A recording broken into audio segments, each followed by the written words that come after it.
ബംഗളൂരുവിലെ നഗരപേട്ടിൽ ചവിട്ടി നിർമ്മാണശാലയിൽ തീപിടുത്തം 4 പേർ മരിച്ചു. 3 നില കെട്ടിടത്തിലാണ് തീപിടുത്തമുണ്ടായത്. ഷോർട്ട് സർക്യൂട്ടാണെന്നാണ് പ്രാഥമികമായ നിഗമനം. മുഹമ്മദ് റയീസ് ചെന്നൈയിൽ നിന്ന്. റയീസ്, ദാരുണമായ അപകടമാണ്. നമുക്ക് ലഭിക്കുന്ന വിവരങ്ങൾ എന്തൊക്കെയാണ്?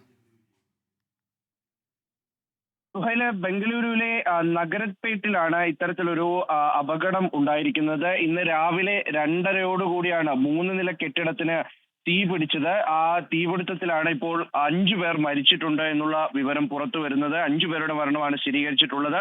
ഇതൊരു 3 നില കെട്ടിടം. ഇവിടെ ഈ ചവിട്ടിയൊക്കെയും നിർമ്മിക്കുന്ന ഒരു കെട്ടിടമാണ്, അല്ലെങ്കിൽ അതിന്റെ യൂണിറ്റ് ഉള്ള കെട്ടിടമാണ്. അവിടെ ഒരു നിലയിൽ ഇങ്ങനെ പ്ലാസ്റ്റിക്കുകളൊക്കെയും കൂട്ടിയിട്ടിട്ടുണ്ട്. അപ്പോൾ ഷോർട്ട് സർക്യൂട്ട് ആണ് ഈ അപകടത്തിന്റെ പ്രാഥമിക കാരണം എന്നുള്ളതാണ് വിലയിരുത്തൽ. അതാണ് ഒരു പ്രാഥമികമായിട്ടുള്ള വിലയിരുത്തൽ. അതിനപ്പുറത്തേക്ക് ഈ ഒരു കുടുംബം അവിടെയാണ് താമസിച്ചിരുന്നത്. ആ കുടുംബത്തിലെ 4 പേരാണ് മരിച്ചിരിക്കുന്നത്. അതിൽ തന്നെ 5 വയസ്സുള്ള കുട്ടിയും 8 വയസ്സുള്ള കുട്ടിയും ഉണ്ട് എന്നുള്ളത് വളരെ വേദനിപ്പിക്കുന്ന കാര്യമാണ്.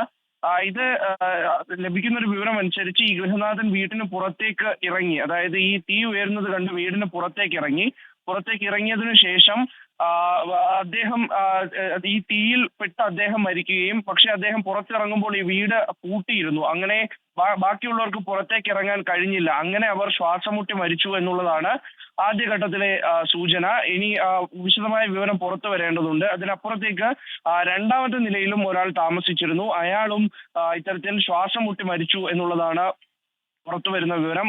ഏതാണ്ട് 3:30 ഫയർഫോഴ്സ് ഇവിടെ എത്തി തീ അണച്ചത്. വളരെ പടിപ്പെട്ടാണ് പിന്നീട് രക്ഷാപ്രവർത്തനം ആരംഭിച്ചത്. അതിനൊക്കെ ഇടയിൽ പിന്നീട് ഇവരെ രക്ഷിച്ചു പുറത്തെത്തിക്കാനൊക്കെ ഒരുപാട് സമയമെടുത്തു. അതിനിടയിൽ ഈ 5 പേരും മരിച്ചു. അതിനപ്പുറം ഇപ്പോൾ ഈ കെട്ടിട ഉടമകളെ ഇപ്പോൾ പോലീസ് കസ്റ്റഡിയിൽ എടുത്തിട്ടുണ്ട്. അനധികൃതമായിട്ടാണ് ഇവരെ ഇവിടെ താമസിപ്പിച്ചിരുന്നത് എന്ന് പറയുന്നു. മാത്രമല്ല, ഈ സ്ഥാപനം നടത്താൻ ആവശ്യമായിട്ടുള്ള പല ലൈസൻസുകളും ഇദ്ദേഹത്തിന്റെ പക്കൽ, 2 ഉടമകളാണ്, ഇവരുടെ 2 പേരുടെയും പക്കൽ ഇതുണ്ടായിരുന്നില്ല എന്നുള്ള വിവരം കൂടി പുറത്തു വരുന്നുണ്ട്.